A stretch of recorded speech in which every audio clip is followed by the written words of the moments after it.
Assalamualaikum warahmatullahi wabarakatuh.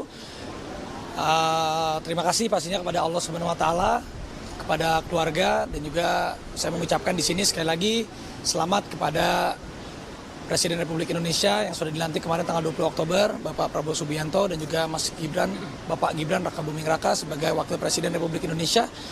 Dan juga pastinya saya sangat bersyukur atas segala rahmat yang sudah diberikan, dan saya juga sekali lagi mengucapkan terima kasih yang sebesar-besarnya atas kepercayaannya dan atas kehormatannya kepada Bapak Presiden Republik Indonesia, Bapak Prabowo Subianto, atas kepercayaannya melantik saya menjadi utusan khusus Presiden dalam bidang pembinaan generasi muda dan juga pekerja seni.